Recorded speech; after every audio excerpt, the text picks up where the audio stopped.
Hello दोस्तों, नमस्कार। SMKC channel में मैं आप सभी लोगों का दिल से बहुत बहुत स्वागत करता हूं। सो दोस्तों, इस वीडियो को स्टार्ट करने से पहले ज़रूर याद दिलाना चाहूँगा, आज के दिन भी बहुत सारे वीडियोस आ चुके हैं।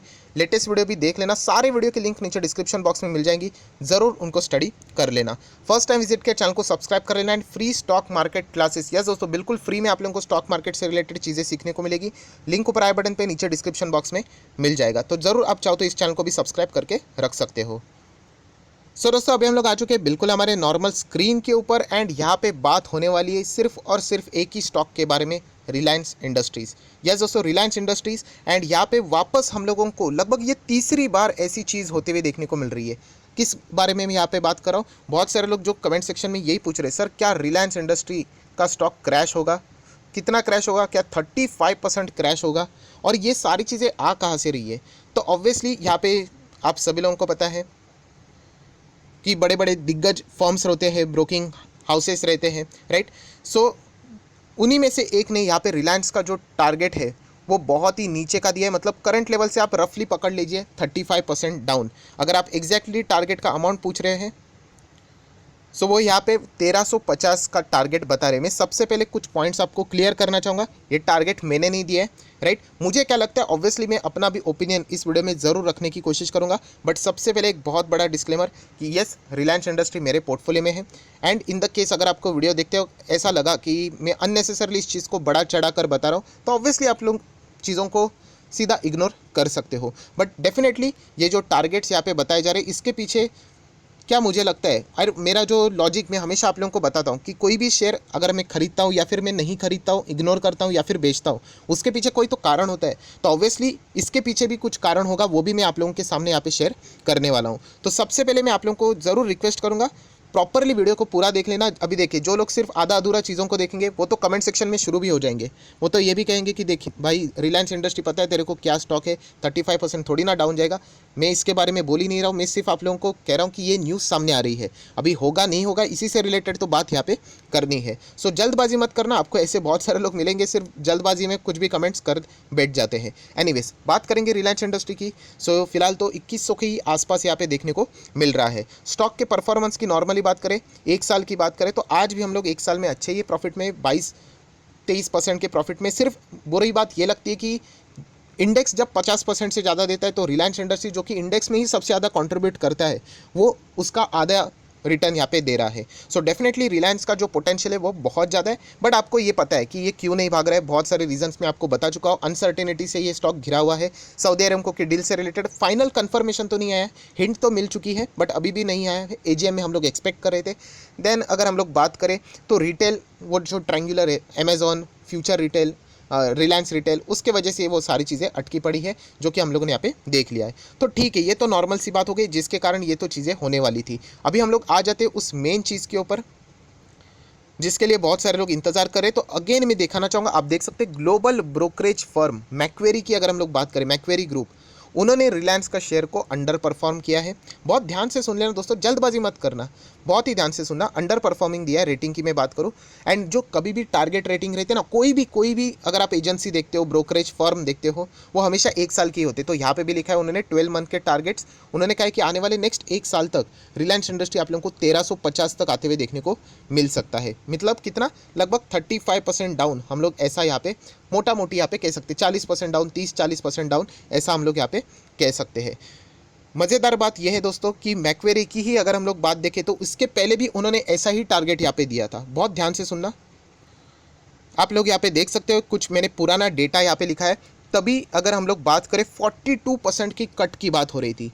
एंड ये बातें किसने लगाई थी, वापस मैक्वेरी ने कहा था कि मेजर डाउनसाइड हम लोगों को आते हुए देखने को मिलेगा रिलायंस के Q2 के नंबर्स के बाद। ये सारी चीज़ें उन्होंने रखी थी।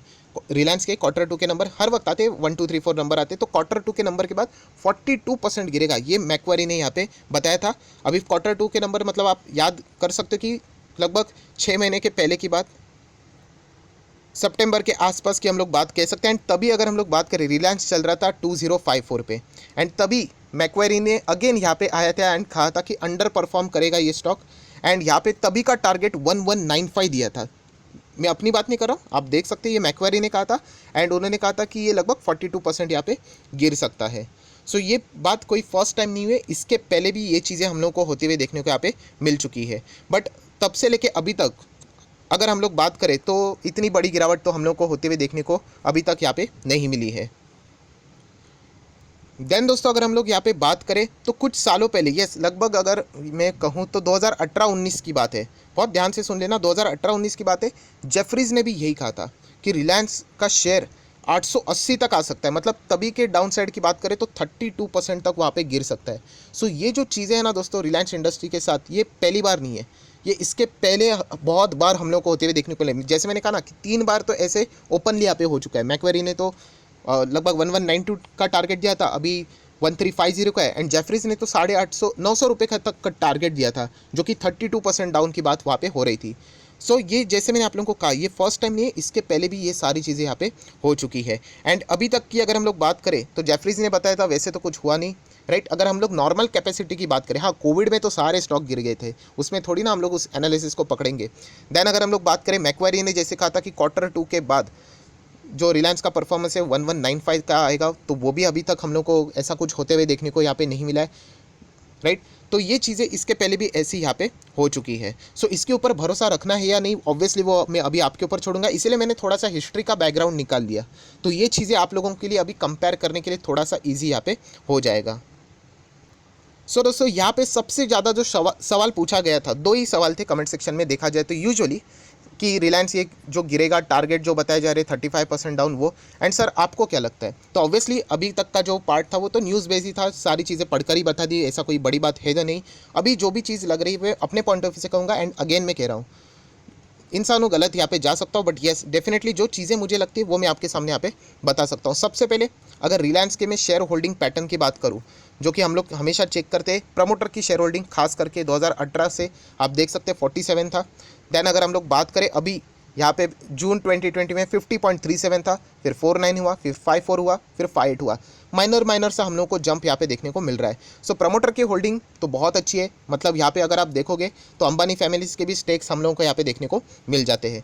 फॉरेन इन्वेस्टर्स की बात करें तो फॉरेन इन्वेस्टर भी 24.75 थे, फिर 25 हो गए, एंड अभी भी अगर हम लोग कहें तो 25.66 हाईएस्ट लेवल ही देखने को यहाँ पे मिल रहा है। डीआईएस की होल्डिंग भी लगभग 12.5% के आसपास अच्छी खासी देखने को यहाँ पे मिल रही है।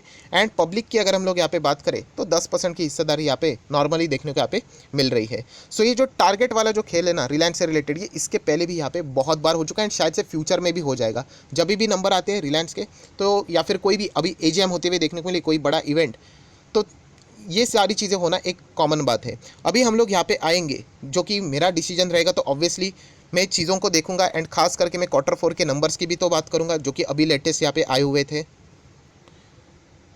सो दोस्तों अभी हम लोग आ चुके हैं रिलायंस के Q4 के नंबर्स के, और डेफिनेटली मैं आपका ज़्यादा टाइम यहाँ पे नहीं लूँगा, क्योंकि हम लोगों ने इससे रिलेटेड ऑलरेडी डिटेल में चर्चा यहाँ पे की थी। सो दोस्तों यहाँ पे अगर हम लोग बात करें जो रिलायंस के जो नंबर थे, वो अगर हम लोग यहाँ पे देखते हैं, मतलब नॉर्मल जो परफॉर्मेंस हम लोग को देखने को यहाँ पे मिला था, एक्सेप्शनल आइटम को हम लोग यहाँ पे नहीं पकड़ेंगे, फिर भी अगर आप जो प्रॉफिट यहाँ पे देखोगे, नॉर्मल प्रॉफिट की मैं यहाँ पे बात कर रहा हूँ, 15,585 था, 15,100 जो पिछले क्वार्टर में था, एंड 13,490। तो यहाँ पे क्वार्टरली भी ग्रोथ थी, ईयरली भी ग्रोथ थी। चलो हम लोगों ने तो एक्सेप्शनल आइटम को पकड़ा भी नहीं, एक्सेप्शनल आइटम को पकड़ोगे तो मतलब ऐसा लगेगा कि तो रॉकेट की तरह ही मतलब जंप कर रहा है करके, बट ऐसी बात गलत रहेगी। एक्सेप्शनल आइटम को हम लोग एक्सक्लूड ही करेंगे। उसको एक्सक्लूड करने के बावजूद भी रिलायंस के परफॉर्मेंस में हम लोग को ग्रोथ ही नज़र आ रही थी।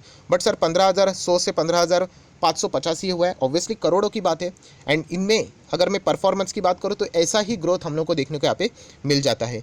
इसी चीज़ को अगर आप लोग अर्निंग पर शेयर के हिसाब से देखना चाहते हो तो ईपीएस से भी आप लोग अंदाज़ा यहाँ पे लगा सकते हो। ईपीएस भी आप लोगों को बिफोर एंड आफ्टर में यहाँ पे देखने को मिल जाएगा, आप यहाँ पे देख सकते हो। ये ऑलरेडी डिटेल यहाँ पे मैं वीडियो बना चुका था, बट आपको याद दिलाने के लिए कि आप चेक कर सकते हैं यहाँ पे जो अर्निंग पर शेयर है वो भी Q-on-Q बेहतर है, एंड ईयर बेहतर है। मतलब मैं अपने हिसाब से अगर बात करूँ, ऑब्वियसली देखिए ब्रोकरेज फर्म्स रहेंगी, रेटिंग एजेंसीज रहेंगी, कोई बहुत बड़े बड़े एक्सपर्ट आएंगे, वो अपने हिसाब से बातें सामने रखते हैं, बट मैं इन सारी चीज़ों को देखूंगा एंड उसके बाद ही डिसीजन लेना तो पसंद करूंगा। क्योंकि आज अगर कोई कहेगा कि ये आ जाएगा 1,000 तक, कल अगर कोई कहेगा ये जाएगा 2,000 तक, तो थोड़ी ना हम लोग ऐसे मैनिपुलेट होते रहेंगे।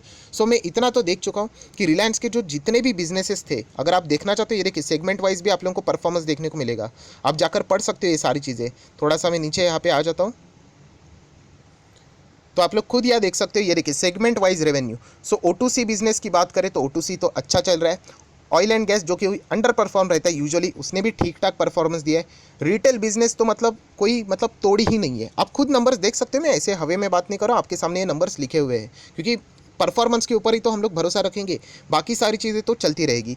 डिजिटल की बात करें, मतलब जियो की बात करें, तो जियो का परफॉर्मेंस भी आप कह सकते हैं अच्छा है। हाँ, क्वार्टरली थोड़ा सा डाउन था, वो हम लोग कह सकते हैं। एंड बाकी की सारी चीज़ों को अगर आप लोग जोड़कर देख लो तो एक ही समझ में आ रहा है कि इनके परफॉर्मेंस अच्छे ही हम लोग को देखने को यहाँ पे मिले हैं। सो ये जो इससे पहले भी जब भी Q2 का भी नंबर आया था, मैक्वेरी ने सेम चीज़ कही थी एंड तभी तो 42% के डाउन की बात की थी। सो ये चीज़ें इसके पहले भी यहाँ पे हो चुकी है। तो ऑब्वियसली मैं तो इनके ऊपर ब्लाइंडली भरोसा यहाँ पे करने वाला नहीं हूँ। स्टॉक गिर भी जाता है तो इनफैक्ट मुझे ऐसा लगता है कि वहाँ पे खरीदना का ही एक अपॉर्चुनिटी यहाँ पे रहेगा, क्योंकि रिलायंस में जो चीज़ें हम लोग को होती हुई देखने को मिलती है, ये फ्यूचर ओरिएंटेड बहुत सारी चीज़ें चलती रहती है। विदेश के इतने बड़े इन्वेस्टर, खास करके अगर मैं बात करूँ, गूगल है या फिर माइक्रोसॉफ्ट है, फेसबुक जैसे जो कि एक दूसरे के कॉम्पिटिटर्स है, उन्होंने भी एक ही कंपनी में निवेश किया, ऐसा बहुत रेयरली हम लोग को देखने को मिलता है। तो ऑब्वियसली इसका फ़ायदा हम लोग को फ्यूचर में ज़रूर यहाँ पे मिल सकता है। सो ये सारी बातें देखने के बाद मुझे ऐसा लगता है जो टारगेट यहाँ पे दिया गया है 35% डाउन, मतलब बहुत ही रेयर मुझे लगता है कि ऐसा इतना बड़ा गिरावट। इसके लिए अगर चलो नंबर ख़राब होते ना तो हम लोग कह सकते थे कि इतना यहाँ पे गिर सकता है, बट 35% डाउन, 42% डाउन, रिलायंस जैसा शेयर बहुत ही मुश्किल यहाँ पे मुझे लगता है। तो इसलिए मुझे ऐसा लगता है कि अगर आपके पास रिलायंस जैसा शेयर है तो आप यहाँ पे चाहो तो कंटिन्यू कर सकते हैं। कंटिन्यू मतलब होल्ड करके यहाँ पे चल सकते हो। ऐसे न्यूज़ के चलते अगर आप लोग किसी स्टॉक को बेचोगे तो मेरे हिसाब से मुझे ऐसा लगता है ये गलत बात रहेगी, राइट। सो मैंने अपने रीजंस बता दिए कि क्यों मैं यहाँ पे होल्ड करने वाला हूँ, और कोई रीज़न नहीं है। कंपनी के नंबर अच्छे हैं तो बस आप परफॉर्मेंस दिखा दो, आप टीम में रहोगे, वैसी ही चीज़ है ये। या फिर उसके बाद मैं बात करूँ तो शेयर होल्डिंग पैटर्न, चलो अगर प्रमोटर खुद निकल रहे तो हम लोग कुछ ऐसा समझ सकते हैं, खुद प्रमोटर यहाँ पे। एंड सबसे खास बात अगर हम लोग बात करें तो आप लोगों को पता है पीक पॉलिटिकली भी बहुत वेल कनेक्टेड है अगर हम लोग रिलायंस की बात करें तो, राइट। तो इसका भी फ़ायदा उनको ज़रूर मिलेगा, ये भी चीज़ फंडामेंटल एनालिसिस में काउंट ज़रूर होती है। सो इन सारी चीज़ों को जोड़कर अगर मैं बात कर लूँ, डेफिनेटली यहाँ पे जो एक साइडवेज पैटर्न देखने को मिल रहा है ना, ये और थोड़ा भी चल सकता है यहाँ पे, राइट। बट ये जो टारगेट बताया जा रहा है कि इतना ज़बरदस्त क्रैश, इसके चांसेस बहुत ही रेयर नज़र आते हैं। रिलायंस जैसा शेयर अगर इतना नीचे जाएगा तो मुझे ऐसा लगता है कि प्रमोटर खुद ही शेयर्स को खरीद लेंगे सस्ते दाम में। तो ये जो चीज़ें हुई है ये कोई फर्स्ट टाइम नहीं हुई, इसके पहले भी यहाँ पे हो चुके हैं। वो भी वीडियो अगर आपको देखने हैं तो यूट्यूब के ऊपर आप जाके चेक कर सकते हो। रिलायंस सेम टाइटल के साथ मैंने बनाया है, सिर्फ टारगेट जो रखा गया था मैक्वेरी ने कितना बताया था 1195 और 1192, एंटर करके देख लेना, आपको सेम वीडियो में सेम चीज़ें देखने को मिलेगी। तभी भी मैंने यही पैरामीटर्स को पकड़कर बातों को यहाँ पे बताया होगा कि मैं तो कंटिन्यू यहाँ पे करने वाला हूँ। सो आप देख सकते हैं इसके पहले भी जो टारगेट बताए जा रहे थे 800 तक आएगा, 1200 तक आएगा, बट आज भी रिलायंस फिलहाल तो 2000 के ही ऊपर हम लोग को देखने को यहाँ पे मिल रहा है। सो आप भी अपनी राय ज़रूर कमेंट सेक्शन में यहाँ पे रख सकते हो, राइट। सो आया आशा करता हूँ आपको ये वीडियो समझ में आया होगा। जो भी चीज़ें थी सब कुछ यहाँ पे मैंने कवर कर लिया है। एंड जैसे मैंने कहा कि जल्दबाजी जिन्होंने की होगी वो डेफिनेटली उनको ऐसा लग रहा होगा कि ये टारगेट मैंने दी है। सो ये टारगेट को नहीं, मैंने नहीं दी है, जो न्यूज़ यहाँ पे आती है वो सारी चीज़ें मैं आपके सामने यहाँ रखता हूँ। एंड कंक्लूजन के ऊपर अपना भी बयान यहाँ पे मैंने आप लोगों को बता दिया है। बट अगेन कहना चाहूँगा मेरी चीज़ों को ब्लाइंडली कॉपी यहाँ पे नहीं करना है, खुद का दिमाग लगाना है। So that's it, thank you very much दोस्तों। वीडियो पसंद आए तो लाइक एंड शेयर कर देना। So that's it, thank you very much दोस्तों। We will be meeting earning video, तब तक के लिए बाय बाय।